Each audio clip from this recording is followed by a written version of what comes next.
हाय बच्चों, मैं R K sir आज आपके लिए एक नई पुरानी वीडियो के साथ आया हूँ। इससे पहले का जो था बेसिक मैथमेटिक्स पार्ट 2, उसमें ऑडियो नहीं था। बहुत बच्चे का मैसेज आया। एक दोस्त फ़ोन करके, मेरे अच्छे दोस्त हैं अमन तिवारी, उसने कॉल करके सुबह बताया कि भाई ऑडियो नहीं है उसमें। मैं तो रात में अपलोड कर दिया था, सुबह 3-4 बजे होते होते अपलोड कर दिया था, क्योंकि टाइम लगता थोड़ा, तो जाके मैं उसे प्राइवेट कर दिया हूँ। अब आप लोग उसे देख नहीं सकते। उसी के लिए मैं फिर से उसी वीडियो को सेम अभी बना रहा हूँ, बेसिक मैथमेटिक्स पार्ट 2। देखिए, सेम तो कंटेंट नहीं डाल पाऊंगा उस टाइम जो डाला हूँ, लेकिन कोशिश कर रहा हूँ कि जो जो उसमें पढ़ाए थे वो डाल पाएँ। क्योंकि आप जितने बार जो चीज़, एक ही वर्ड को आप बोलिएगा तो देखिएगा वो डिफरेंस हो जाएगा। एक स्टेटमेंट लीजिए, उसी को जितनी बार आप बोलिएगा उतनी बार वो डिफरेंट होगा। तो आइए, लेकिन कोशिश करेंगे कि सेम आपको मटेरियल पहुंच जाए। वो मुझे अच्छा लगा था, वीडियो बनाए थे, बहुत मेहनत था उसमें, लेकिन क्या कीजिएगा, ऑडियो था ही नहीं उसमें।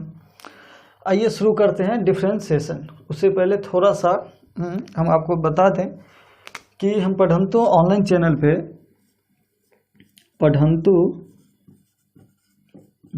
ऑनलाइन चैनल पे, और जो बच्चे इन्हें सब्सक्राइब नहीं कीजिए, सब्सक्राइब कर लीजिएगा और लाइक कर दीजिएगा। अगर अच्छा लगे वीडियो तब लाइक कीजिएगा, नहीं तो नहीं कीजिएगा। मैं ज़बरदस्ती नहीं बोल रहा हूँ। इस पे मैं सबसे पहले जो पढ़ाया हूँ वेक्टर, और वेक्टर के पार्ट 1 में देखिएगा बेसिक मैथमेटिक्स पढ़ाया हूँ। वहाँ भी बेसिक मैथमेटिक्स पढ़ाया हूँ, बेसिक मैथमेटिक्स पढ़ाया। लेकिन इस बेसिक मैथमेटिक्स में मैं ट्रिगोनोमेट्री का पढ़ाया, ट्रिगोनोमेट्री पढ़ाया। देखिए, ट्रिगोनोमेट्री में आप लोग इसमें भी क्या पढ़ाया हूँ, जब थीटा एंगल 9 > 90 डिग्री हो तो उस केस में उसका वैल्यू क्या होगा। क्योंकि आप लोग 10th में 0 डिग्री,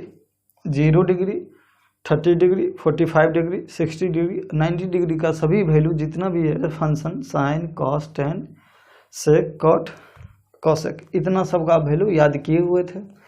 तो लेकिन आप लोग अगर 90 से ज़्यादा एंगल देता तो उसमें आप लोग नहीं कर पाते। तो उसी के लिए मैं बताया हूँ, और जो मैं बताया हूँ एंगल, वो देखिएगा बहुत अच्छे तरीक़ा से बताया हूँ। अगर ये याद कर लेते हैं जो मैं बताया, और ट्रिक दिया हूँ, 15 से 20 मिनट, शायद 20 मिनट से 25, मान लीजिए 25 मिनट का वीडियो है सिर्फ। अगर वो आप पढ़ लेते हैं, वेक्टर बेसिक मैथमेटिक्स, ये जो है वेक्टर पार्ट 1, प्ले लिस्ट में जाइएगा, देखिएगा वेक्टर होगा 11th फिजिक्स वेक्टर, उसमें पार्ट 1 होगा, पहला वीडियो, वो पढ़िएगा। तो वहाँ पे आपको बेसिक जो ट्रिगोनोमेट्री का कंसेप्ट है वो बताया हूँ। अगर वो पढ़ लेते हैं तो आप जितना वैल्यू याद किए होंगे, sine 90 + theta, cos theta, sine pi + theta, sine theta, ये सब जितना जो याद किए थे वो आपको जरूरत नहीं। पाई + theta, sorry, sign pi - theta क्या होता है, साइन थीटा, वो सब देखिए फार्मूला याद करने की कोई ज़रूरत नहीं। अगर वहाँ पे आप बता दिए हैं, अगर वो आप 20 से 25 मिनट का वीडियो कर लेंगे याद, तो आपको कोई ज़रूरत नहीं है। जैसे cos 90 + थीटा क्या होता है, माइनस साइन थीटा। लेकिन अगर ये फार्मूला याद रखने की कोई ज़रूरत नहीं, जहाँ पर मैं वो कंसेप्ट बताया हूँ यहाँ पर तो नहीं बता रहा, क्योंकि टाइम जाएगा बेकार। आप वहाँ पे देख ले, 15 से 20 से 25 मिनट का बस वीडियो है। अगर वो देख लेते हैं तो आपको अच्छा रहेगा। उसके बाद बेसिक मैथमेटिक्स के बाद जस्ट मैं वहाँ पे क्या किया था, इतना पढ़ाया। उसके बाद वेक्टर का जो कंसेप्ट था मैं स्टार्ट कर दिया। उसके बीच में डिफरेंशिएशन, इंटीग्रेशन या कोऑर्डिनेट ज्योमेट्री नहीं पढ़ाया। क्यों कि तभी ज़रूरत नहीं था। और मैं क्या किया हूँ, पहले वेक्टर, काइनेमेटिक्स भी ऑलमोस्ट पढ़ा चुका हूँ, काइनेमेटिक्स ऑलमोस्ट पढ़ा चुका हूँ। और उसके बाद मैं पढ़ा रहा हूँ क्या, डिफरेंशिएशन, इंटीग्रेशन। क्योंकि अगर मैं पहले पढ़ा देता ये डिफरेंशिएशन, इंटीग्रेशन, तो बच्चे को लगता है क्यों पढ़ा रहे हैं, नहीं पढ़ा रहे हैं। क्योंकि बच्चे को देखो, मैं जब अपने फिजिक्स क्लास में पढ़ाया हूँ तो बच्चे इंटरेस्ट नहीं लेते हैं। उनको लगता है क्यों पढ़ रहे हैं, ये कोई मतलब नहीं है, इंटरेस्ट नहीं लेते हैं। लेकिन मैं क्या किया, काइनेमेटिक्स पहले पढ़ा दिया हूँ, तो अब जो मैं डिफरेंशिएशन, इंटीग्रेशन जो पढ़ाएंगे या कोऑर्डिनेट ज्योमेट्री, देखिएगा इसमें काइनेमेटिक्स में मैं ग्राफ नहीं पढ़ाया हूँ, क्योंकि मैं कोऑर्डिनेट ज्योमेट्री नहीं पढ़ाया हूँ, सीजी मतलब कोऑर्डिनेट ज्योमेट्री। और जितना डिफरेंशिएशन, इंटीग्रेशन का था, थोड़ा भारी क्वेश्चन बनने वाला, वो नहीं पढ़ाए हो, हल्का सब करा दिया हूँ कि नहीं पढ़ाए हो। तब आप ये पढ़ने के बाद आप जब पढ़ाएंगे तो आप लोग को इसका अहमियत मालूम चलेगा कि डिफरेंशिएशन की क्या ज़रूरत है, इंटीग्रेशन की क्या ज़रूरत है। और बहुत बच्चे बोल रहे थे कि सर वो यूनिट एंड डायमेंशन नहीं पढ़ाए। यूनिट एंड डायमेंशन बुक सब में आके, और बहुत सर भी पढ़ा देते शुरू में यूनिट एंड डायमेंशन, ये सर नहीं पढ़ाए आप। यूनिट एंड डायमेंशन मैं अभी पढ़ाऊंगा भी नहीं ना, 11th में पढ़ाऊंगा, ये मैं लास्ट में 12th के लास्ट में 12th के लास्ट में पढ़ाऊंगा, 12th के लास्ट में पढ़ाऊंगा। क्यों कि देखिए कारण क्या है, अभी तो दे दिया, अभी आप इसको लग रहा होगा सबसे भारी। अगर अभी आप फिजिक्स जाइए कि मैथ कोई भी देख जाइएगा तो उसमें सबसे भारी चैप्टर आपको लगेगा कि यूनिट डायमेंशन, क्योंकि आपको तो कुछ मालूम ही नहीं। अगर यूनिट नहीं मालूम, सबसे पहले हमको मालूम होना चाहिए यूनिट। यूनिट मालूम होगा तब जाके क्या होगा, डायमेंशन मालूम होगा। और यूनिट मालूम होने के लिए हमें क्या चाहिए, फार्मूला चाहिए। जैसे देखिए अभी अब वेलोसिटी का आप यूनिट जानते हैं मीटर पर सेकेंड, इतना बार आप लिखेंगे खुद याद हो जाएगा, मीटर पर सेकेंड। ठीक, एक्सेलरेशन का जानते हैं मीटर पर सेकेंड स्क्वायर। फोर्स का जानते हैं क्या, न्यूटन। ये कैसे आया था, मास गुने एक्सेलरेशन, इसका यूनिट क्या होता है न्यूटन, और आया था कैसे, मास गुने एक्सेलरेशन। मास तो मास हुआ, एक्सेलरेशन का क्या होता है मीटर पर सेकेंड स्क्वायर, ये मास होता है केजी में। और देखिए डायमेंशन के लिए क्या है, मास के लिए m है, लेंथ के लिए l है। लेंथ मतलब मास मतलब क्या होगा केजी, जो लेंथ मतलब मीटर सेंटीमीटर जो भी होगा लेंथ। टाइम के लिए, सेकंड के लिए क्या है, टाइम के लिए t जो सेकंड में दिया रहता है, ऐसे सब है। तो जब ये आएगा यहाँ पे देखिए मीटर पर सेकंड मतलब है लेंथ, ये पर सेकंड स्क्वायर है, एक्सेलरेशन है तो LT-2, ये LT-1। यहाँ पर क्या हो जाएगा, मास भी है तो के m LT-2। सिंपल है, इतना आप यूनिट जाने हैं, इतना डायमेंशन जान गए तुरंत। तो जैसे जैसे आगे पढ़ते जाएंगे, जैसे वर्क का यूनिट जानते हैं क्या होता है, जूल होता है, इसका यूनिट जानते हैं जूल। इसका बोलेगा डायमेंशन क्या होगा, तो ये वर्क बराबर क्या होता है, force into displacement, F into ds होता है, ds cos थीटा लिख दीजिए, डॉट ds होता है, F इंटू ds होता है। फोर्स का क्या आया है मेरे पास, MLT-2। इसका कोई यूनिट नहीं होता, रेडियन का कोई डायमेंशन नहीं होता। और ds मतलब क्या होगा, लेंथ इंटू l कर दीजिए तो क्या हो जाएगा, ML² T-2। तो आप लोग वो निश्चिंत रहिए, जब आप पूरा फिजिक्स पढ़ लेंगे तब जाके मैं ये पढ़ाऊंगा 12th के लास्ट में। और तब देखिएगा आप पढ़ाऊंगा भी नहीं, आप खुद इसका समझ आएंगे और कर लेंगे सभी क्वेश्चन। ठीक, और आइए कुछ नए बच्चे जो अभी 10th पास करके 11th में आए हैं, थोड़ा वो उनको कन्फ्यूजन में रहते हैं कैसे पढ़े, क्योंकि थोड़ा हार्ड रहता है। और अभी लॉकडाउन का पीरियड चल रहा है कोरोना वायरस का, तो उसमें आपको सावधान भी रहना है, सुरक्षित भी रहना और पढ़ाई भी करना है। तो एक स्ट्रेटजी अगर बना के अभी से पढ़िएगा तो आपका सिलेक्शन पक्का है, चाहे वो नीट हो या IT हो। तो देखिए सबसे पहले चैप्टर को समझिए, सब्जेक्ट क्या कौन कैसा है, फिजिक्स, केमिस्ट्री, मैथ और बायो। तो देखिए सबसे नीट वाले बच्चा, क्योंकि 2-4 नीट के बच्चे थे, वही हमें बोले हैं कि सर बेसिक मैथमेटिक्स पढ़ा दीजिए, बेसिक मैथमेटिक्स पढ़ा दीजिए। हाँ, मुझे तो पढ़ाना था, मैं जानता था पढ़ाऊंगा फिक्स है, लेकिन वो समझे काइनेमेटिक्स पढ़ा दिए सर, लेकिन पढ़ा नहीं रहे हैं, क्यों। लेकिन मेरा तो वही था कि पहले मैं काइनेमेटिक्स पढ़ा दूं, तब जाके आपको जो डिफरेंशिएशन पढ़ाएंगे तो उसका अहमियत मालूम चलेगा कि यूज इसका क्या है फिजिक्स में। और अभी भी मैं बताऊंगा कि कैसे यूज होगा। डायरेक्ट यहाँ पे आप देखिए काइनेमेटिक्स का जो भी क्वेश्चन होगा डिफरेंशिएशन इंटीग्रेशन के रिलेटेड, वो यहाँ पे कराऊंगा। उसके बाद कोऑर्डिनेट ज्योमेट्री स्टार्ट करूंगा, तो कोऑर्डिनेट ज्योमेट्री में जो भी होगा ग्राफ का क्वेश्चन काइनेमेटिक्स का, वो यहाँ पे कराएंगे। आइए, बायो तो जानते हैं सिंपल है कि आपको याद ही करना है, उसमें कोई राही दो ही नहीं, याद के अलावा इसमें कोई चीज़ नहीं, याद ही करना। तो अभी से ही, और उसमें भी सिर्फ NCERT। मैं देखा हूँ जो बच्चे एनसीईआरटी इतने बार पढ़ते हैं, जितने बार पढ़ते हैं उतने ही कम है। जितना बार आप पढ़ सके अभी से पढ़ने लगिए, एक एक चैप्टर डेली हमेशा पढ़ते रहिए। अगर जो नीट के विद्यार्थी है, नीट के विद्यार्थी के मैथ से कोई तो मतलब नहीं है। और केमिस्ट्री में क्या है, थोड़ा समझना भी जरूरी है और याद भी करना है। इसमें थोड़ा सा क्या है, समझना है और याद भी करना है।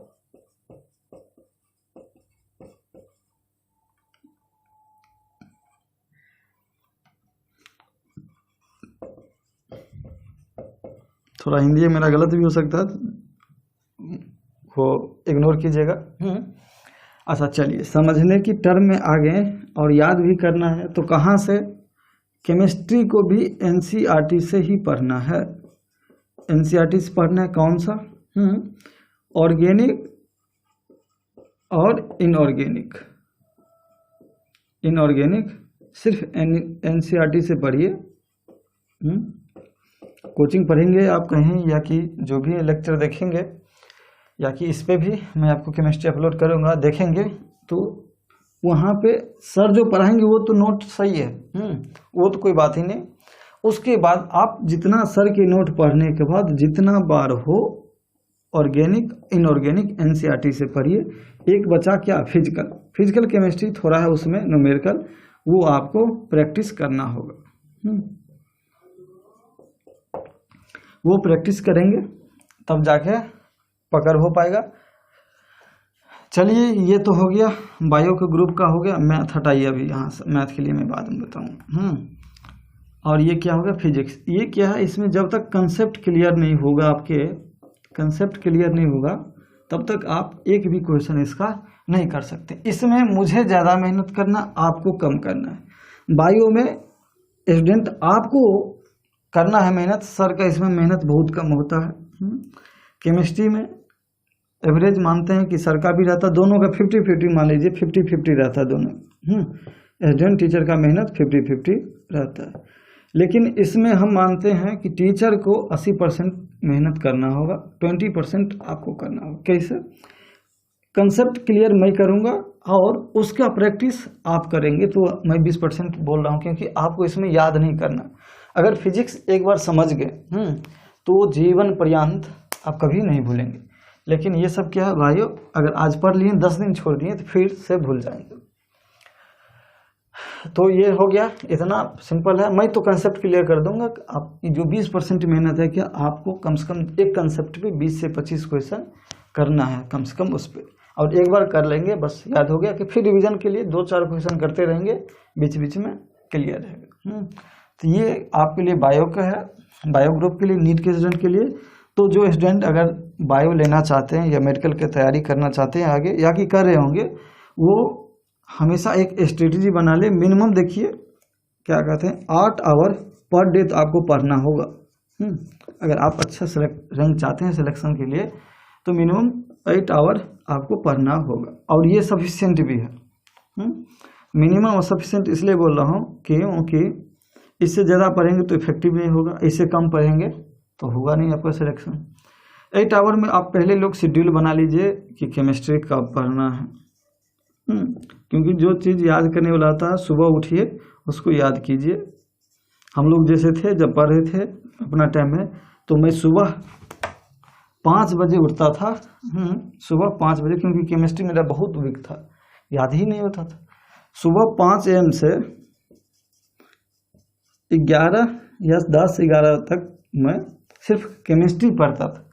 याद क्या, बार बार पढ़ रहे हैं, कोशिश कर रहे हैं कि उसी की तरह किसी तरह कंसेप्ट लगाए हैं, किसी तरह उसमें कोई ट्रिक घुसाएं, याद हो जाए। होता था, कुछ कुछ होता था, तो ये कर लेता था, पढ़ता था। उसके बाद जाके नाश्ता वास्ता जो किए, उसके बाद फिर मैथ फिजिक्स पढ़ते थे। तो जो बायो के हैं उनको जो अगर याद करना है तो पहले बायो पढ़ ले, फिर केमिस्ट्री, और फिजिक्स बाद में समझने की चीज़ है, वो तो कभी मैं समझा दूंगा, आप प्रैक्टिस कर लेंगे। लेकिन खास बात एक ध्यान रखिएगा कि बच्चा बायो का इतना याद करने में तुल हो जाता है कि ये दोनों तो याद कर लेता है और इसको समझने को तैयार ही नहीं होता, कि कंसेप्ट उसको समझने मतलब ना हम समझेंगे तो नहीं याद करेंगे, और तो वो समझिए आपको याद करने से कभी भी फिजिक्स में क्वेश्चन नहीं बनेगा। आपको समझना पड़ेगा ही। जब तक कंसेप्ट क्लियर नहीं होगा तब तक एक भी क्वेश्चन हल्का से हल्का क्वेश्चन नहीं बनेगा। और नीट हो या IIT हो, क्वेश्चन वो कंसेप्ट बेसिस पे ही पूछता है। इसमें रिमेम्बरिंग पावर 0 रहता है। आप याद किए उससे कुछ नहीं, 1 से 2 क्वेश्चन जो अगर बायदी आगे कहीं गलती से फार्मूला ये सब तो कर सकते हैं, लेकिन कंसेप्ट रहेगा तभी आप बना सकते हैं। अब कंसेप्ट हो गया तो कैसा भी क्वेश्चन देंगे आप बना ले जाएंगे। तो आप लोग शेड्यूल कर लीजिए कि कैसे पढ़ना है केमिस्ट्री बायो फिजिक्स, समझ गए? केमिस्ट्री बायो फिजिक्स कैसे पढ़ना है आप लोग शेड्यूल, और उसे फॉलो कीजिए अभी से। अगर 2 साल जो 10th बच्चे पास किए, अगर 2 ईयर ऐसे फॉलो किए तो मैं कहता हूँ गारंटी अच्छा रैंक आपका कोई नहीं रोकेगा। और नहीं किए तब फिर कितना भी आप टारगेट कोर्स करते रहेंगे इफेक्टिव नहीं होता। क्योंकि देखिएगा जो भी रैंकर होता है मैक्सिमम फ्रेशर ही रहता है जो फाउंडेशन कोर्स से होता है। इसलिए अभी क्या है, आपके पास 2 साल है, आराम से अच्छे से रिवीजन करते रहिए और पढ़ते जाइए। एक एक चैप्टर पढ़िए फिर से रिवीजन कर लीजिए। तो ये चलिए हो गया फिजिक्स केमिस्ट्री हो, बायो हो गया। और मैथ के लिए क्या है, सिंपल है, उसमें कोई चीज़ ना प्रैक्टिस है, समझना भी नहीं, समझना भी कम है ना, याद रखना, याद भी नहीं रख सकते उसमें, मैथ में याद भी नहीं रख सकते हैं। जब तक आप प्रैक्टिस नहीं करेंगे तब तक आपसे मैथ नहीं बनेगा। तो मैथ में क्या है, प्रैक्टिस एंड प्रैक्टिस। मैथ में क्या है, जितना आप प्रैक्टिस कर सके।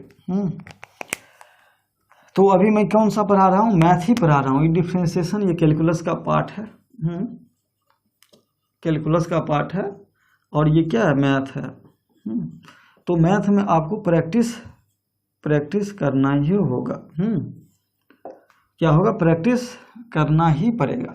क्योंकि जैसे मैं पढ़ाऊंगा, मैं अभी 10 से 20 क्वेश्चन करवाऊंगा, उसके बाद आपको मैं PDF अपलोड कर दूंगा, या कि कहीं भी, अब तो हर जगह अवेलेबल रहता है, कहीं से क्वेश्चन आपको कम से कम 50 क्वेश्चन डिफरेंशिएशन, इंटीग्रेशन, ये सब जो कराऊंगा उस पर करना है, तब जाके आपको पकड़ होगा। स्पीड जब प्रैक्टिस करेंगे तब आपका क्या हो जाएगा, स्पीड बढ़ जाएगा।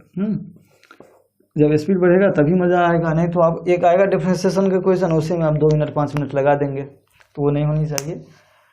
और एक बात ध्यान रखिए कि मैथ में सबसे हल्का यही टॉपिक है, डिफरेंशिएशन। इससे हल्का कोई भी नहीं है। क्योंकि जितना मैथ 11 12 के मैथ में जितना भी है टॉपिक, सबसे हल्का ये है। इससे पहले डिफरेंशिएशन पढ़ने से पहले फंक्शन था, जो कि मैं थोड़ा सा इंट्रो दिया हूँ। फंक्शन है, कंटिन्यूटी है, डिफरेंशिएबिलिटी है, लिमिट, कंटिन्यूटी और लिमिट है। तब डिफरेंशिएबिलिटी, लिमिट क्या होता है वो सब बताया हूँ मैं। अप्रोक्सीमेट वैल्यू होता है, कंटिन्यूटी चेक किया हो जाता है कि कोई फंक्शन कंटिन्यूअस है कि नहीं। मतलब जब उसका ग्राफ ड्रॉ कर रहे हैं तो कहीं पेन उठ भी रहा है, ब्रेकअप है भी, वो कंटिन्यूटी चेक किया जाता है।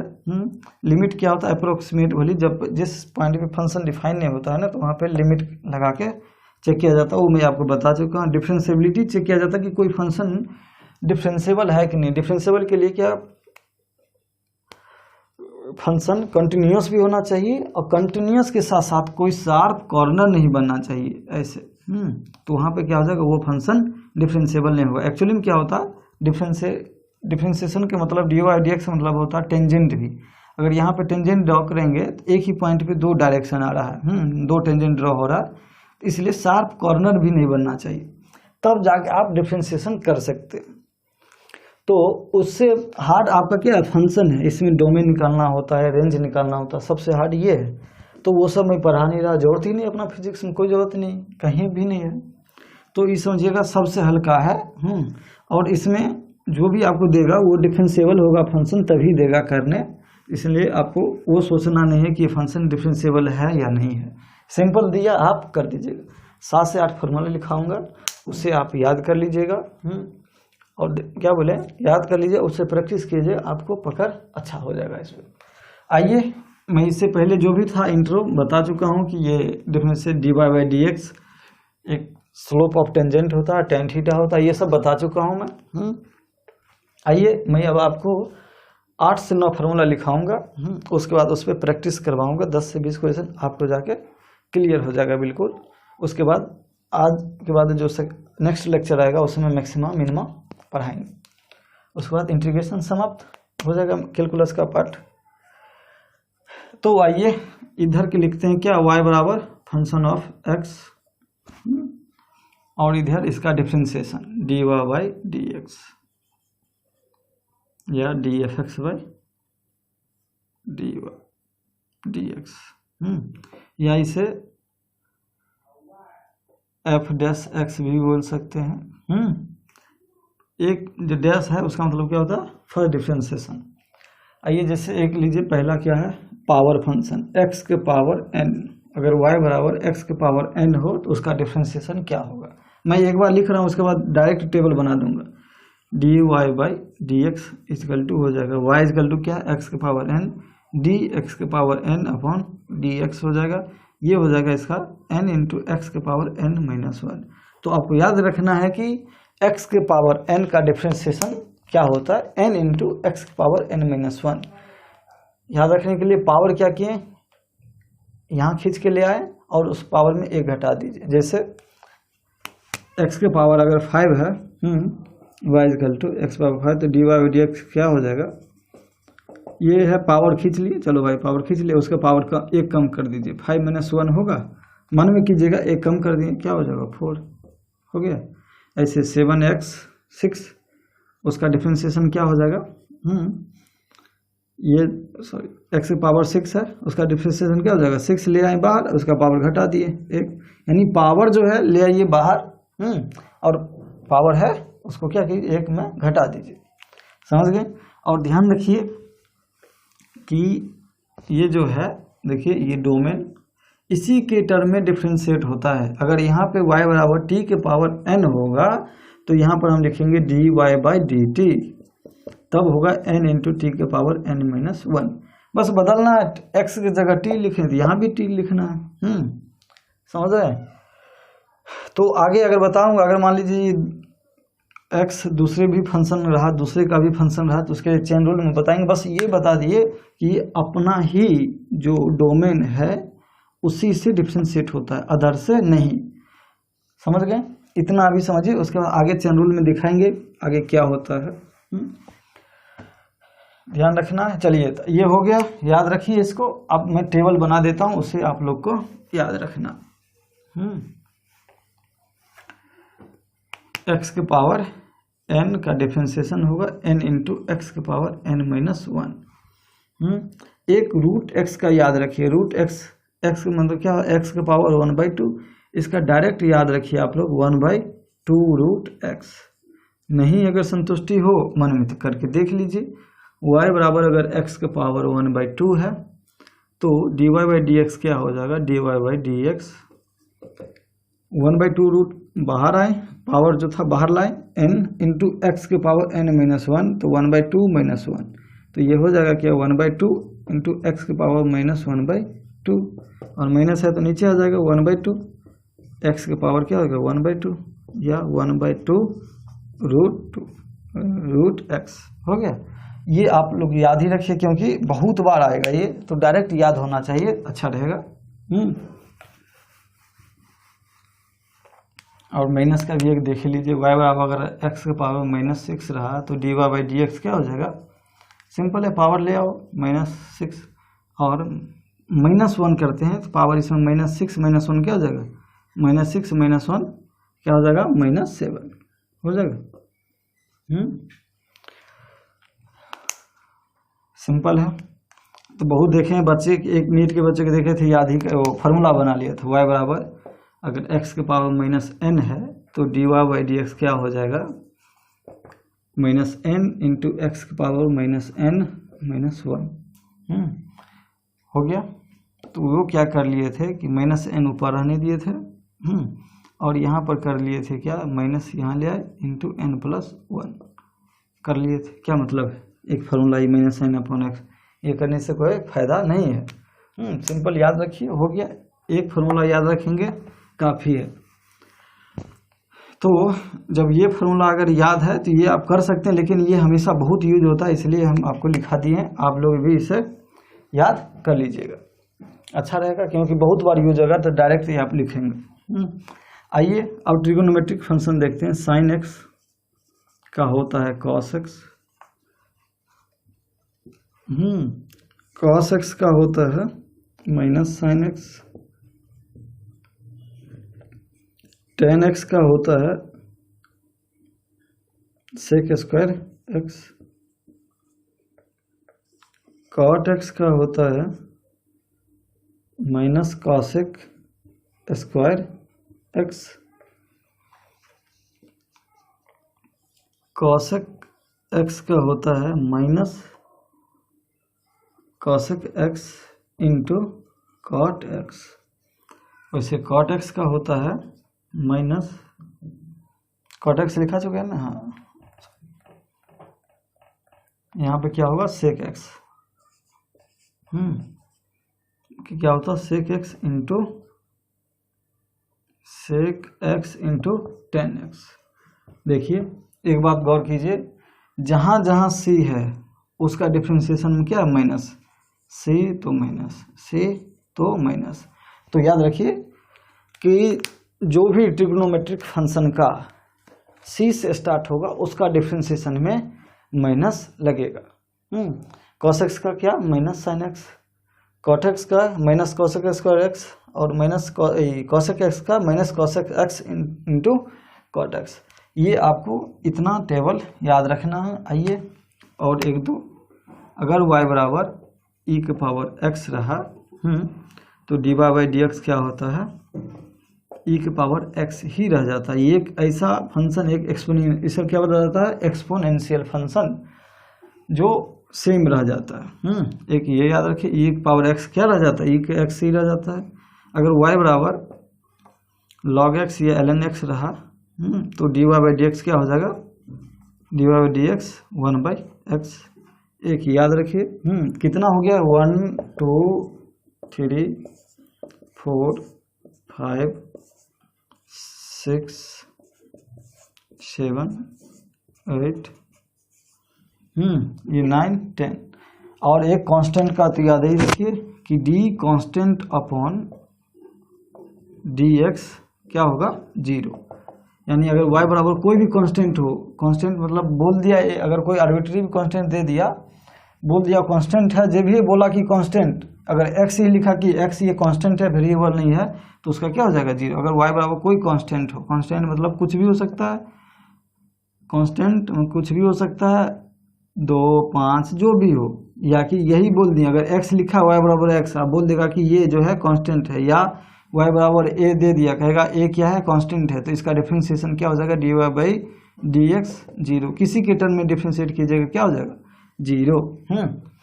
इतना याद रखना है, बस आगे हो जाएगा। और देखिए एक ये याद कीजिएगा तो आपको इंटीग्रेशन में भी सेम रहेगा, क्योंकि डिफरेंशिएशन मतलब होता है तोड़ना, छोटे बड़े पार्ट को छोटे छोटे में करना, और इंटीग्रेशन मतलब होता है इंटीग्रेट करना, मतलब जोड़ना। तो सेम रिवर्स प्रोसेस है इंटीग्रेशन इसी का।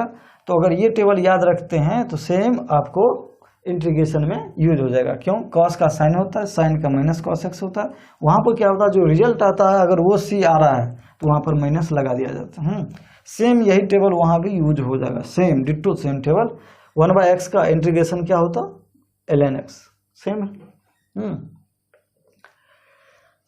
आइए तो इतना आपको याद करना है, कितना 8 10 11 फार्मूला है सिर्फ। आप क्या कीजिएगा, कुछ दिन टाइम लगेगा याद होने में, प्रैक्टिस कीजिएगा तो हो जाएगा। तब तक इसको क्या कीजिएगा, एक पेज पे अच्छे A4 साइज में व्हाइट पेज पे लिख के सामने में जहाँ टेबल पढ़ते हैं वहाँ पे स्टडी टेबल के सामने वाल पे लगा दीजिएगा कि हमेशा जब भी मन हुआ, फेसबुक चलाने का जब टाइम होगा, मन होगा तो एक बार उस पर भी देख लीजिएगा, चलाते चलाते याद हो जाएगा। और प्रैक्टिस करेंगे तो अपने आप हो जाएगा सब, लेकिन तब भी ज़रूरी है क्योंकि अभी शुरू में दिक्कत होगा। अगर जो मैथ के स्टूडेंट होंगे उसको तो इतना कराया जाएगा, इतना कराया जाएगा कि सोच नहीं सकते हैं। उसके मुँह पे सब सब सपना में सब याद रह आएगा, इतना हो जाएगा। आइए अब करते हैं थोड़ा इसका रूल देखते हैं, अब क्वेश्चन करेंगे।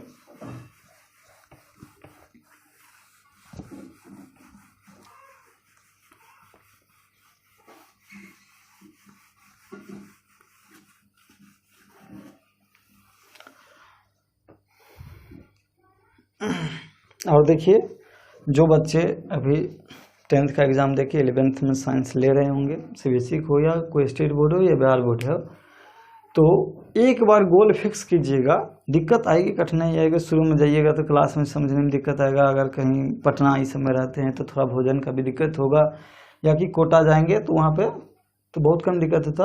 एक बात जान लीजिए, कोटा अगर जाते हैं तो सबसे कम दिक्कत कोटा में ही होता है। लेकिन गोल एक बार जो टारगेट फिक्स कर लीजिएगा, उसे मेंटेन करना है और उसे अचीव करना है। दिक्कत आएगा, अगर इस रास्ते में दिक्कत आ रहा है तो ये रास्ते बदल लेंगे, लेकिन गोल नहीं बदलेंगे। ये नहीं कि अरे कुछ समझ नहीं आ रहा छोड़ देते, नहीं, या दिक्कत हो रहा है छोड़ देते, घर चले जाते हैं मम्मी के पास पापा के पास, वो नहीं। इस रास्ते में दिक्कत हो रहा है तो दूसरा रास्ता से जाएंगे, लेकिन गोल जो है उसे अचीव करना है, समझ रहे। तो रास्ते बदलिएगा लेकिन इरादा नहीं बदलिएगा। जो एक बार कर लिए कि हमें डॉक्टर बनना है तो डॉक्टर बनना है, चाहे जो हो जाए, जो परिस्थिति हो। देखिए परिस्थिति से कोई ऐसा दिक्कत नहीं होता है, थोड़ा सा फिजिकल परेशानी होगा, लेकिन आप ये समझिएगा कि मेरे पढ़ाई पर इफेक्ट हो जाएगा। आप जब तक मन में नहीं बनाइएगा कि मेरे पढ़ाई पर इफेक्ट होगा, तब तक आप पे इफेक्ट नहीं होगा। तो अगर जो डॉक्टर का एक बार मन बना लीजिए, डॉक्टर कांस्टेंट रहिएगा। इंजीनियर का जो मन बना लीजिए, इंजीनियर मतलब सिर्फ NIT IIT, ये नहीं कि कोई कर लिए स्टेट बोर्ड से कुछ कर लिए, उससे कोई फ़ायदा नहीं। और इससे भी अच्छा कॉलेज है, NIT IIT से भी 1-2 प्राइवेट है, लेकिन उसमें फी बहुत रहता है। और इसमें अगर NIT IIT में आप एडमिशन लेते हैं, तो अभी के जो रूल रेगुलेशन है NIT IIT का, NIT आप लोग जान लीजिए, NIT एंड IIT का अभी का जो रूल रेगुलेशन है, उस हिसाब से अगर आपका फैमिली का इनकम, ये फैमिली का इनकम है लेस देन 1 लाख है, तो फीस 0 है, बिल्कुल 0 है। फी वेवियर मतलब 0 फीस है, यहाँ पर लिख देते हैं 0 फी। कॉलेज फी नहीं लगेगा, 1000 का रजिस्ट्रेशन लगता है, सिर्फ 500 एग्जाम फीस, 500 रुपये रजिस्ट्रेशन का लगता है साल में, नहीं साल में नहीं, हर सेमेस्टर 1000 रुपये। वो हुआ सुनिए 4200 आर के लमसम साल में हो जाता है, 3601, हाँ 4600 में हो जाता है ये। लेकिन कॉलेज का फीस 0 है। अगर आपका इनकम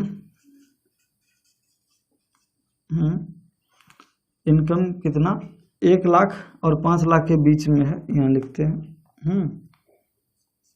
1 लाख एंड 5 लाख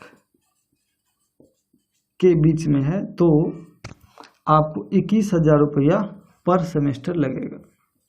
6 महीना पर 21,000 लगेगा। यदि इनकम आपका 5 लाख से ज़्यादा है,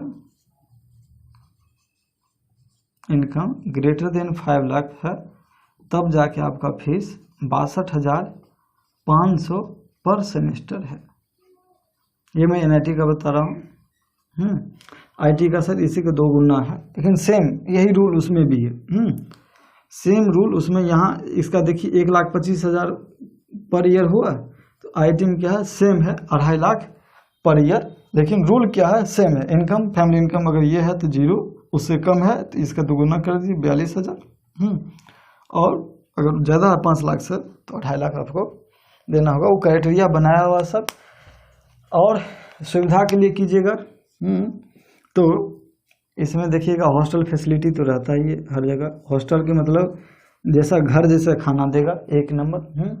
कॉलेज में देखिएगा तो जिम रहता है, सभी जितना डांस क्लब, म्यूजिक क्लब, समझे ना, जितना आपको चाहिए ऐसा सब मिलेगा। बस हाँ, आप लोग 2 साल मेहनत कर लीजिए। और इसमें जानिए 4 ईयर का होता है इंजीनियरिंग, इसमें बच्चे लोग शायद मुश्किल से 4 मंथ भी नहीं पढ़ता हो। सब मौज काटता है, पढ़ता नहीं, बस एग्ज़ाम की रात पढ़ता है। और क्योंकि आप जब पढ़ेंगे तो आपका इतना माइंड डेवलप हो जाएगा कि आप 1 सप्ताह में 1 सब्जेक्ट कमांड करके एग्ज़ाम दे सकते हैं, समझ गए। तो 2 साल कष्ट काटिए। अब मेडिकल की तो कोई बात ही नहीं, उनका तो रहता ही है। तो अभी अगर आप 2 साल कष्ट काट लेंगे तो समझिए आपका जीवन भर मौज मौज रहेगा। तो आइए करते हैं क्वेश्चन।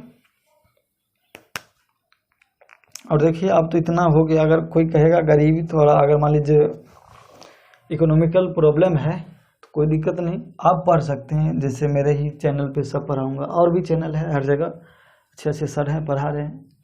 नोट की बात हुआ तो अगर आप चाहते हैं, बहुत का होता कोटा नहीं गए हैं तो कोटा के ही बच्चे बनते हैं, ऐसा बिल्कुल भी नहीं है। कोटा से बाहर के भी बच्चे होते हैं। कोटा से भी सिलेक्शन का रेट जानते, फिर 5% है ओनली, 5% जितना बच्चा वहाँ जाता है उसका 5% ही सिलेक्शन होता है। और ये मत सोचिएगा कि जो बहुत छोटी मोटी कोचिंग है नाम दे देते हैं इतना सिलेक्शन इतना परसेंटाइल, वो नहीं होता है। अगर अभी के परसेंटाइल में 99 प्लस रहेगा परसेंटाइल, 99.13, तब जाके उसे NIT या IIT में कोई कॉलेज मिलेगा। क्योंकि देखिए NIT में 30,000 लमसम सीट है, इसमें 12-13 हज़ार का है, तो सभी सीट पे एडमिशन नहीं होता है ना। कारण है कि जो मेन ब्रांच है mechanical civil electrical, EC electronic and communication, IT CS, ये तो दोनों समझिए ट्रेंड कर रहा है ये ब्रांच, क्योंकि इसमें प्लेसमेंट भी बहुत है। अभी के टाइम में मैकेनिकल और सिविल ये दोनों थोड़ा डाउन हो गया है।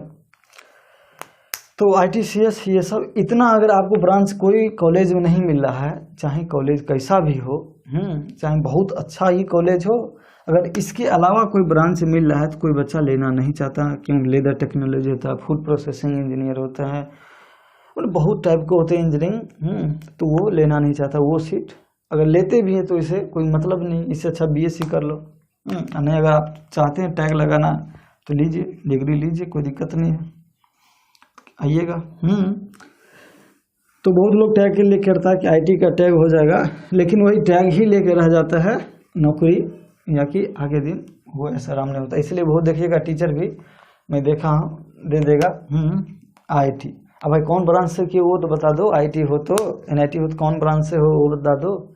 जैसे मैं बताता हूँ ना कि मैं मैकेनिकल इंजीनियरिंग हूँ, मैं मैकेनिकल इसलिए लिया था क्योंकि मुझे फिजिक्स पढ़ाने में बचपन से इंटरेस्ट था। जब मैं भी कोटा गया था पढ़ने तो मैं टारगेट गया था फिजिक्स, उस टाइम से ही मैं जो था कमज़ोर रहता था, उसे पढ़ने से ज़्यादा उसे पढ़ाते थे फिजिक्स उसी टाइम से। और मैं फिजिक्स में इंटरेस्टेड था, इसी के कारण क्या लिया इंजीनियरिंग में, मैकेनिकल इंजीनियरिंग लिया। क्योंकि मैकेनिकल में जितना भी आप लोग पढ़ेंगे 11th-12th में फिजिक्स में देखेंगे, जितना भी चैप्टर है उतना मैं वहाँ पर मैकेनिकल इंजीनियरिंग में बुक पढ़ा हूँ। जितना इसमें चैप्टर है उतना मैं बुक पढ़ा हूँ, वो भी सिर्फ फिजिक्स से related, total A to Z। जितना अभी यहाँ पर पढ़ रहे हैं अभी क्या मैकेनिक्स, तो वहाँ पर क्या पढ़ रहे थे हम, इंजीनियरिंग मैकेनिक्स। ऐसे थर्मो साइंस, उसमें हीट इंजन, IC इंजन जितना होता है गाड़ी का, ये होता है बाइक कार मोटरसाइकिल सब, उसका इंजन, ट्रेन का इंजन के बारे में। ट्रेन का इंजन क्या होता है, एक्सटर्नल कंबशन इंजन।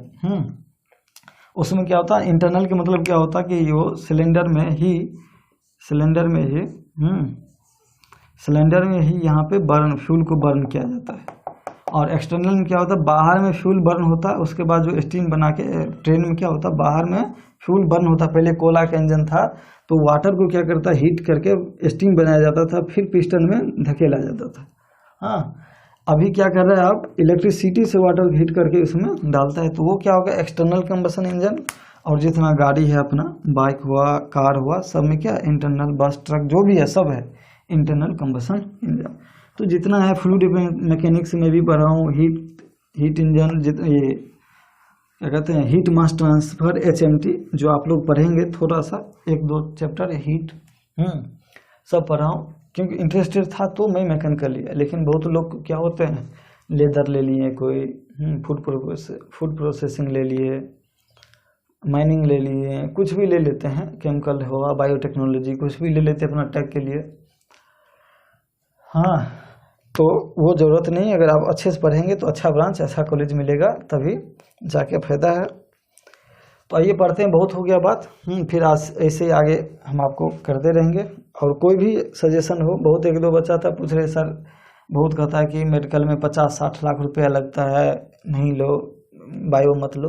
भाई 50-60 लगता है, मैं उसके लिए थोड़ी आ रहा हूँ, प्राइवेट में लगता है ना 50-60 हज़ार, सरकारी में तो नहीं लगता है। तो मैं सरकारी के लिए आ रहा हूँ कि मैं नीट निकालूंगा, ऑल इंडिया AIPMT, पहले नाम क्या था, AIPMT all India pre medical test. तो वो निकालने में आया हूँ। अभी उसी का नाम बदल दिया, क्या, नीट। इसका नाम बदल दिया नीट अभी, all India pre medical test को।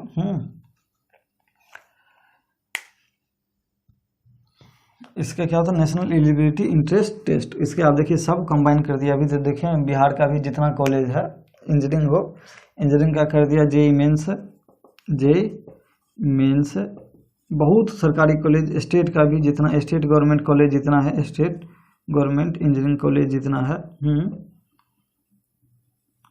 इंजीनियरिंग कॉलेज जितना है, सब इससे अब लेने लगा। अपना बिहार भी इसमें कर दिया है, और नीट से ही सभी अब हर जगह एडमिशन होता है। तो मैं इसके लिए आया हूँ ना कि मुझे अच्छा कॉलेज मिलेगा, IT NIT या नीट निकालूंगा। ऐसे थोड़ी कि प्राइवेट के लिए पढ़ने, क्या जरूरत है पढ़ने की, वैसे भी एडमिशन हो जाता है। इसलिए किसी की बातें पर नहीं जाइए, आपको जो मन कर रहा है, जो इंटरेस्टेड लग रहा है वो पढ़िए। 2 साल के बाद उसको जवाब दीजिएगा। जो अगर आपको मना कर रहा है उससे क्या 2 साल के बाद जवाब दीजिएगा। जब निकाल लीजिएगा तो अभी कुछ नहीं बोलिएगा, कहीं हाँ भाई ठीक है गलती कर रहे हैं, छोड़ दो, मन नहीं लग रहा हमको मैथ में या कि बायो में, इसलिए हम ये ले रहे हैं। आइए रूल देखते हैं। रूल नंबर 1 में क्या है। और देखिए जिसको अगर नहीं अच्छा लगे तो क्या कीजिएगा, उसको बढ़ा दीजिएगा, आगे बढ़ा दीजिएगा, बकवास नहीं सुनना है। रूल नंबर 1 देखिए क्या है कि अगर कोई फंक्शन y बराबर कोई फंक्शन कांस्टेंट से मल्टीप्लाई है, ये क्या है, कांस्टेंट से मल्टीप्लाई है, तो ये कांस्टेंट डिफरेंशिएशन में नहीं जाएगा। ये डिफरेंशिएशन में नहीं जाएगा। इसका सीधे क्या आ जाएगा, dy/dx इक्वल टू कांस्टेंट बाहर होगा, क्योंकि वेरिएबल का डिफरेंशिएशन, जो वेरिएबल होता है उसको तोड़ते हैं, कांस्टेंट को नहीं तोड़ेंगे। कांस्टेंट का 0 हो जाएगा अगर उसको तोड़ना चाहेंगे, तब कोई मतलब नहीं रहेगा। और में ध्यान रखिएगा, जब कांस्टेंट का अकेले में डिफरेंशिएशन करेंगे तब जाके क्या होता है, 0।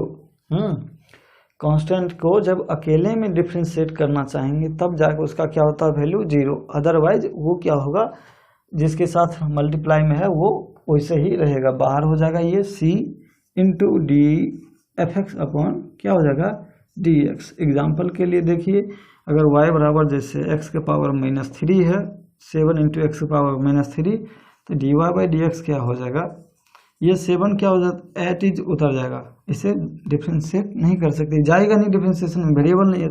इंटू ये क्या होता है, पावर को बाहर लाइन -3 इंटू एक्स के पावर क्या हो जाएगा, -3 इंटू -1, -3 -1, ये क्या हो जाएगा, -4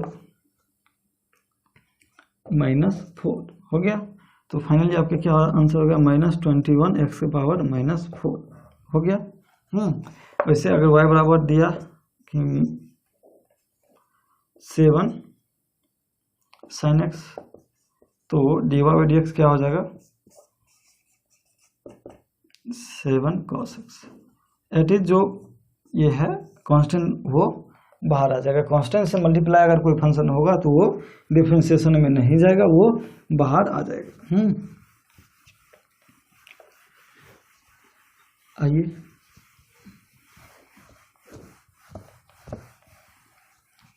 सम एंड डिफरेंस रूल पढ़ते हैं। आप दूसरा क्या है, सम एंड डिफरेंस रूल।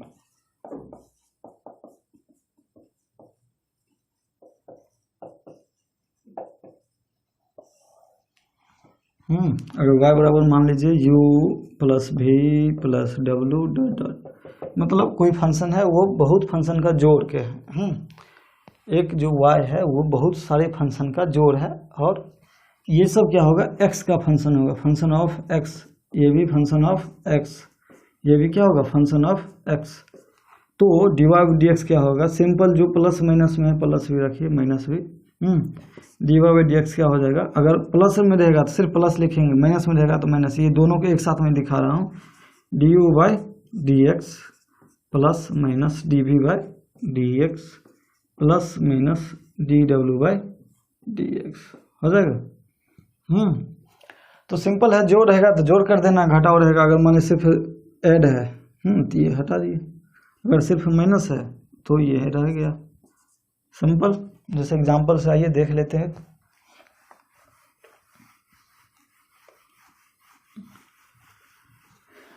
एग्जांपल से देखिए, अगर y बराबर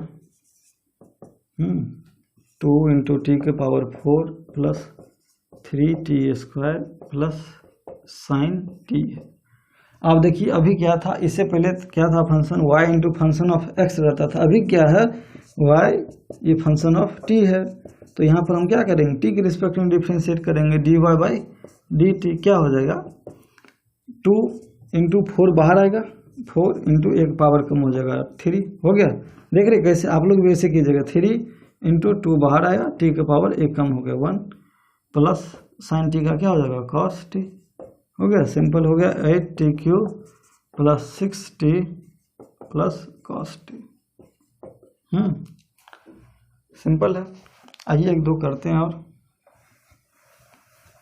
उसके बाद मैं बताऊंगा कि इसका फिजिक्स में क्या यूज है।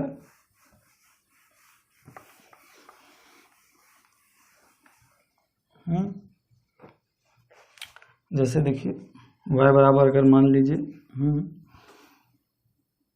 ln x प्लस e के पावर x प्लस 7x माइनस 4 है। हाँ, तो इसका डिफरेंशिएशन क्या होगा, dy बाई dx।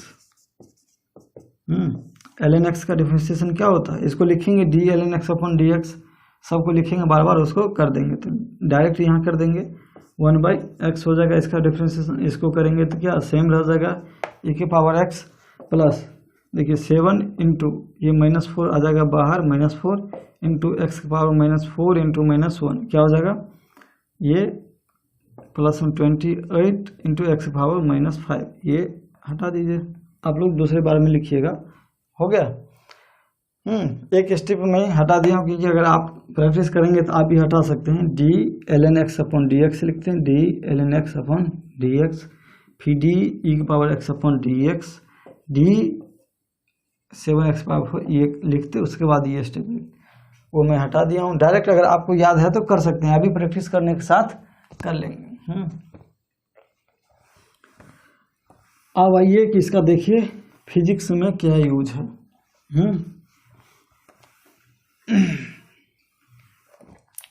देखिए फिजिक्स में आप जैसे वेलोसिटी का फॉर्मूला क्या जानते हैं, डिस्प्लेसमेंट अपॉन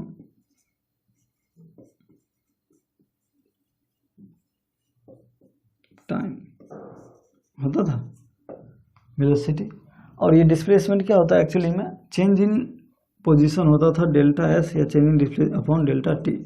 डिस्प्लेसमेंट का मतलब क्या, इस पॉइंट से यहाँ पर कहीं जाएंगे तब तो डिस्प्लेसमेंट होगा, अपॉन टाइम जो लगा वो उस बीच में ड्यूरेशन में कितना टाइम लगा है वो डेल्टा टी होता था। तो ये देखिए क्या होता था, ये बिग चेंज होता था जब बड़ा चेंज होता था, ये भी चेंज है। डेल्टा का मतलब क्या है, तो चेंज इन डिस्प्ले जब बड़ा हो, बड़ा चेंज के लिए था ये। इसी को अगर स्मॉल चेंज रहेगा, स्मॉल चेंज रहेगा तो इसको क्या लिखेंगे, D s by d T. समझ रहे हैं।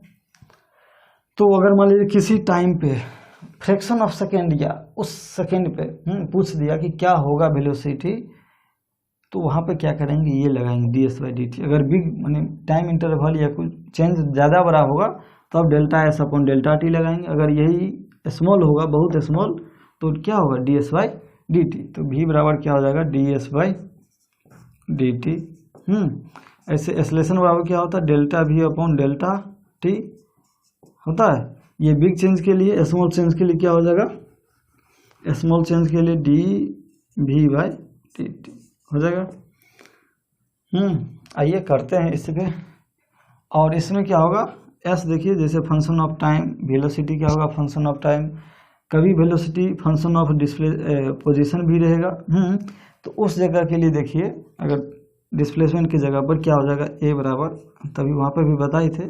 अब देखिएगा चेन रूल में हम बताएंगे कैसे होता है। इसको लिख सकते हैं d v by d s into d s by d t हो गया। ये कट गया, तो फाइनली हो जाएगा। तो ये क्या हो जाएगा, d s by d t v into d v by d s. ये फार्मूला कब लगाएंगे, जब velocity as a function of displacement होगा तब।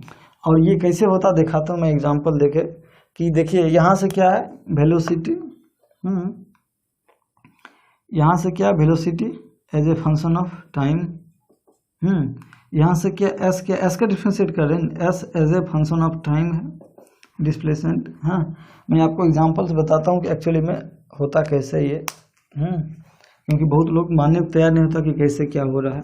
अब देखिए जो एग्जांपल देता हूँ आपको अपने आप ये पता चल जाए, हाँ सही होता है कि टाइम के अनुसार वेलोसिटी या पोजीशन कैसे बदलता है। पोजीशन तो टाइम के अनुसार बदलती है, ये तो सब जान रहे हैं। और देखिए वेलोसिटी कैसे बदलता है। देखिए एग्जांपल पहला दे रहा हूँ कि वेलोसिटी टाइम के अनुसार कैसे चेंज होता है। आप साइकिल निकालें, दो दोस्त हैं, अगर मान लीजिए मुझे भी संग करना, ठीक है, मैं भी सर्विस साथ हो गया आपको, और कहीं चलो रेस लगाते हैं, क्या आप हमेशा एक ही स्पीड से चलाते रहेंगे? शुरू में तो बहुत स्पीड चलाएंगे क्योंकि एनर्जी था, और जैसे जैसे टाइम गुजरते जाएगा आपका स्पीड स्लो होते जाएगा। एक टाइम आएगा ऐसा कि आपको रोकना पड़ेगा, या नहीं रोकेंगे तो गिर जाएंगे खुद। तो देखिए यहाँ पे क्या था, टाइम के अनुसार वेलोसिटी चेंज हुआ, तो velocity as a function of time हो गया।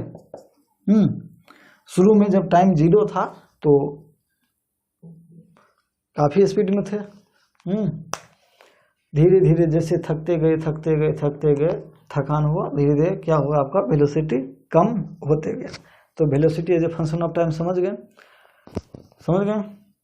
उसके बाद अब ये देखिए, जैसे अब चल रहे हैं, शाम का टाइम है, एकाएक आपको 5 कुत्ता मिल गए, आप थोड़ा डरपोक भी है, तो क्या करेंगे वहाँ पर आप दौड़ने लगेंगे। अब जब दौड़ने लगे तो वहाँ पर क्या हुआ, पोजीशन के अनुसार आपका वेलोसिटी चेंज हो गया, वेलोसिटी फंक्शन ऑफ हो गया एस, पोजीशन के अनुसार वेलोसिटी चेंज हो गया। या ऐसे भी समझिए कि पोजीशन के अनुसार कैसे होता है। आप लोग अगर कभी अंधेरे में निकले हो रात को 12 बजे, जब आपको डर लगने लगेगा कि भूत या प्रेत, होता नहीं एक्चुअली में भूत प्रेत नहीं होता है, मैं नहीं मानता हूँ, तो आप क्या करेंगे, चुपचाप दौड़ के तेजी से भागते जाएंगे, तेजी से चलते रहेंगे। और वैसे आदमी सब है तो धीरे धीरे चलने, आराम से बातचीत दोस्त के साथ कर रहे। तो देखिए उसमें क्या हो गया, वेलोसिटी टाइम के अनुसार जगह के अनुसार क्या हो गया, चेंज हो गया। एकांत जगह है तो जल्दी से जल्दी चाहेंगे निकल जाए, समझ रहे। तो हर चीज टाइम के अनुसार, पोजीशन के अनुसार सब बदलते रहता है। ये सब एक्चुअल में होता है, ये लाइफ का प्रैक्टिकल लाइफ का एग्जाम्पल है। आप लोग भी ये अब महसूस कीजिएगा कि हाँ टाइम के अनुसार मैं वेलोसिटी चेंज करता हूँ। तो आइए करते हैं कि इसका फिजिक्स में यूज किया है। इससे पहले करते थे, समझ रहे थे लेकिन ध्यान में नहीं आ रहा था, लेकिन आइए क्योंकि 9th-10th में क्या था, सिंपल था, जो डिस्प्लेसमेंट दिया है, टाइम दिया है, वेलोसिटी क्या होगा, वेरिएबल नहीं था। यहाँ पर क्या होगा, वेरिएबल होगा। आइए एक एग्जांपल लेते हैं। लीजिए देखिए, जो ये पोजीशन है, डिस्प्लेसमेंट है, उसका फंक्शन ऑफ टाइम दिया है, कैसे 2t⁴, तो सीधे रखिए t⁴ -2t³ + 5t² + 7। मतलब क्या है, देखिए कि टाइम के अनुसार इसका पोजीशन चेंज हो रहा है। अगर टाइम t = 0 पर देखेंगे तो s t0 पर देखिए पोजीशन इसका क्या था, 0 का देखिए पावर दीजिए, 0 हर जगह रखिए, तो 0 का रखिएगा तो क्या हो जाएगा, यहाँ पे 0, यहाँ पे भी रखिएगा 0, 0 बचेगा क्या, 7 मीटर। और देखिए इसको लिखा रहेगा s in metre, t in second, वो तो हम नहीं लिख रहे हैं अभी। t = 1 पे देखिएगा तो पोजीशन इसका क्या हो जाएगा, s t = 1 पे 1 का 4 -2 × 1 का पावर क्यूब + 5 × 1 का पावर 2 + 7। हाँ, तो ये क्या हो जाएगा, 1 - 2 + 5 + 7, 7 5 12, 12 13, ये होगा 11 -2 11, तो ये होगा कितना, 11 मीटर। देखिए टाइम के अनुसार चेंज हो रहा है। 0 पे था 7 मीटर पे पोजीशन। हाँ, कोई अगर ओरिजिन मान लिया वहाँ से क्या 7 मीटर की दूरी पर है। जब जब जब कब क्या टी बराबर 1 पे क्या है 11 मीटर पे है। और इसका देखिए ग्राफ बनाना सिखाएंगे, इसका ग्राफ अलग आएगा। खाली ये पोजीशन दिखा रहा हूँ कि 11 मीटर पे था, ऐसे निकालिएगा 3 पे 5 पे तो अलग अलग आएगा। तो आपका क्वेश्चन में क्या है, आपको दिया हुआ ये एक्सप्रेशन, ये अभी क्या है एस फंक्शन ऑफ टी है। डिस्प्लेसमेंट बोलिए या पोजीशन, क्योंकि डिस्प्लेसमेंट क्या होता है चेंजिंग पोजीशन। तो ये दिया हुआ है, आपको पूछ रहा है कि इनिशियल वेलोसिटी क्या होगा, भी इनिशियल क्या है, वेलोसिटी है टी इक्वल टू 3 या जस्ट आफ्टर 3 सेकेंड भी बोल सकता है, क्या होगा। उसी बार एक्सेलरेशन पूछ देगा, एक्सेलरेशन क्या होगा। वही सेम इनिशियल और टी इक्वल टू 3 पे। तो देखिए इनिशियल का मतलब होता है टी इक्वल टू 0। इनिशियल का मतलब होगा टी बराबर 0 पे निकाल लेंगे तो वही आपका क्या हो जाएगा, इनिशियल वेलोसिटी, इनिशियल एक्सेलरेशन जो भी रहेगा हो जाएगा। तो आइए इसको डिफ्रेंशिएट करते हैं। वेलोसिटी बराबर क्या होता है ds/dt। तो हम करते हैं इसको डिफ्रेंशिएट टी के रिस्पेक्ट में। ये क्या हो जाएगा 4t³ - 2 × 3 क्या हो जाएगा 6t² प्लस 5 × 2 हो जाएगा 10 हो जाएगा 5 × 2 10 × t की पावर 1, क्यों पावर घटा दिए इसको गुना कर दिए, और प्लस 0 हो जाएगा। क्यों 0 होगा, क्योंकि कांस्टेंट का डिफरेंशिएशन क्या होता है 0। तो फाइनली आपका वेलोसिटी का जो एक्सप्रेशन आया है वो क्या आ गया 4t³ - 6t² प्लस 10t हो गया। अब जब आपको एक्सप्रेशन आ गया टाइम के टर्म में, तब आपको कुछ भी निकाल सकते हैं, जितना पे बोलो 10 सेकेंड पे, 5 सेकेंड पे, 0 सेकेंड पे। अगर बोलेगा v बराबर 0 पे, t बराबर 0 पे क्या होगा, तो t बराबर 0 रखिए तो होगा क्या 0 मीटर पर सेकेंड हो जाएगा, क्योंकि 0 यहाँ रखिएगा, 0 यहाँ सब क्या हो जाएगा 0, तो 0 मीटर पर सेकेंड। t बराबर 3 पे क्या हो जाएगा, लिखिए यहाँ पर 3 दीजिए, 4 × 3 का क्यूब - 6 × t का स्क्वायर, 3 का स्क्वायर प्लस 10 × 3 ऐड कर लीजिएगा जो भी है। हो गया, वेलोसिटी निकाल लिए। उसके बाद आइए एक्सेलरेशन। एक्सेलरेशन के लिए क्या कीजिएगा, एक्सेलरेशन बराबर क्या होता है change in velocity upon time dv/dt। Simple है, ये समझिए ना, जो भी भाग में जो फार्मूला याद किए हैं वो डिफरेंशिएशन में भी सेम रहेगा। तो ऐसे कीजिए, इसको डिफरेंशिएट कीजिए dv/dt। तो अगर v का एक्सप्रेशन ये आया है तो देखिए dv/dt क्या होगा, एक्सेलरेशन बराबर dv/dt क्या हो जाएगा 4 × 3, इसको डिफरेंशिएट कर रहे हैं तो 12 × t²। 4 बाहर आया, 3 पावर है बाहर आ जाएगा तो गुना हो जाएगा 4 × 3, और इसका पावर एक कम हो जाएगा 12t² माइनस 6 × 2 12 t एक कम कर दी प्लस 10 हो गया। देखिए क्योंकि 1 आया गुना और पावर घटा दिए तो 0 हो जाएगा, t की पावर क्या हो जाएगा 0, तो ये क्या हो जाएगा 1, तो 10 हो गया। तब देखिए एक्सेलरेशन इनिशियल क्या हो जाएगा t बराबर 0 पे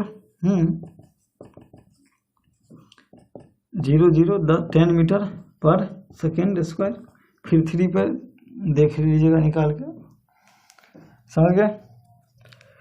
आइए ये तो हो गया। अब आइए पढ़ते हैं प्रोडक्ट रूल। देख लिए ऐसे ही क्वेश्चन मैं आगे और कराऊंगा। ये था बस एक दिखा दिए कि कैसे फिजिक्स में इसका यूज है डिफरेंशिएशन का, वो दिखा दिया। और आगे आइए फिर करेंगे तो देखिएगा।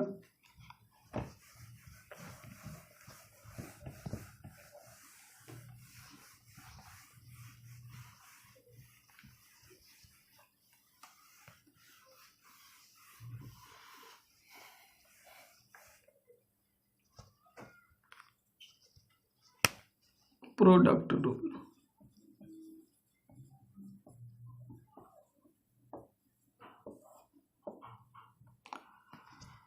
देखिए, प्रोडक्ट रूल में अगर y फंक्शन हो 2 का मल्टीपल u इंटू भी।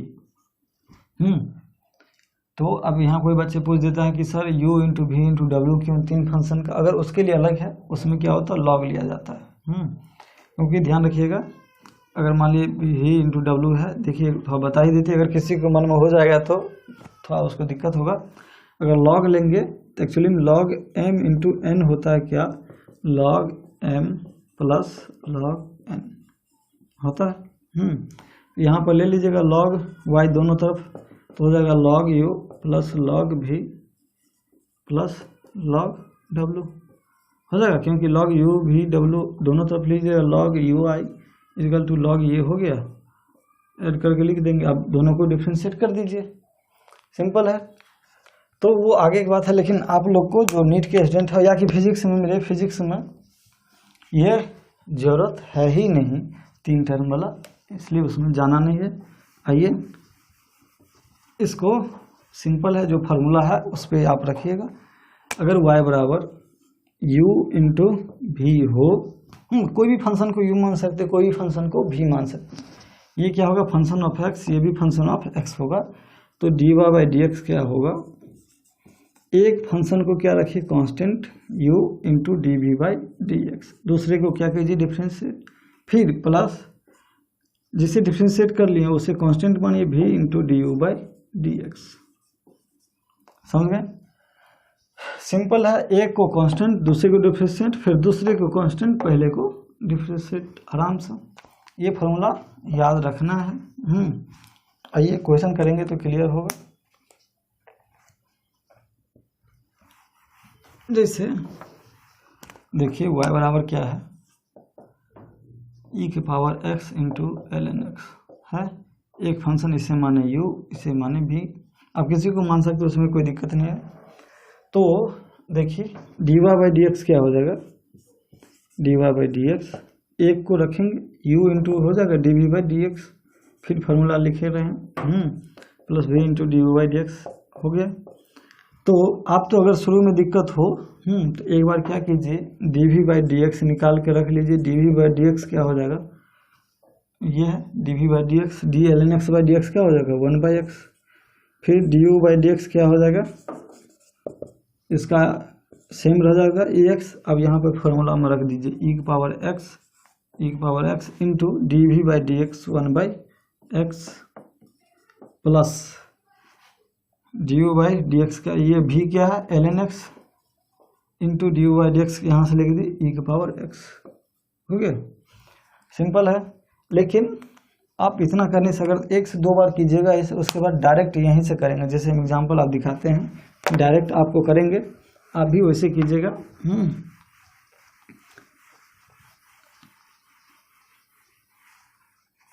जैसे लीजिए y बराबर क्या है x cube into sine x, x cube into sine x है। तो देखिए एक फंक्शन मान लेते हैं u, ये भी तो dy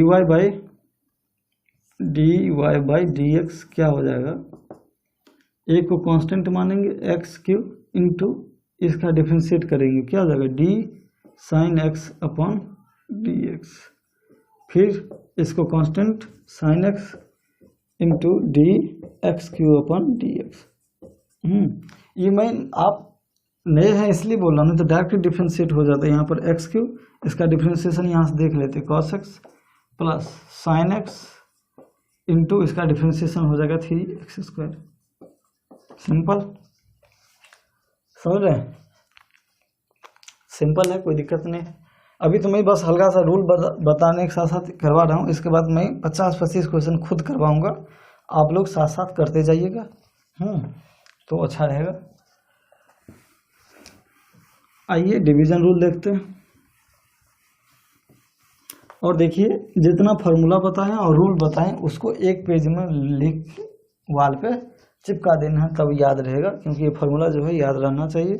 और जब प्रैक्टिस करेंगे ना तो अपने आप सब क्लियर हो जाएगा, सब आराम से कर सकते हैं। उसके बाद तुरंत वो फार्मूला भी याद रखेंगे, तब जरूरत नहीं रहेगा, डायरेक्ट वहाँ पे समझ आ जाएगा इसको ऐसे करना है। आइए डिवीजन रूल में देखिए, y बराबर अगर u बाई भी हो तो क्या होगा dy बाई डी एक्स के लिए ये क्या होगा, नीचे में जो है उसका स्क्वायर इंटू ये ऊपर में क्या हो जाएगा, बी जो है ये रखिए into d u by d x. हाँ, इस माइनस यहाँ पे क्या होगा, माइनस भी into d u by d x. Simple है। आइए जैसे एक करके हम दिखाते हैं आपको। यहाँ लीजिए y बराबर अगर sine x upon cos x, sine x upon cos x क्या होता है 10x, और उसका डिफरेंशिएशन आप याद किए हैं क्या, सेक स्क्वायर एक्स। तो हमको इसे अगर डिवीजन रूल से करेंगे तो आना चाहिए, करके देखते हैं आता है या नहीं। तो देखिए डी वाई डी एक्स क्या हो गया, नीचे में जो है उसका स्क्वायर कॉस स्क्वायर एक्स हो गया, और यही नीचे वाला को ऊपर रख लेंगे, कॉस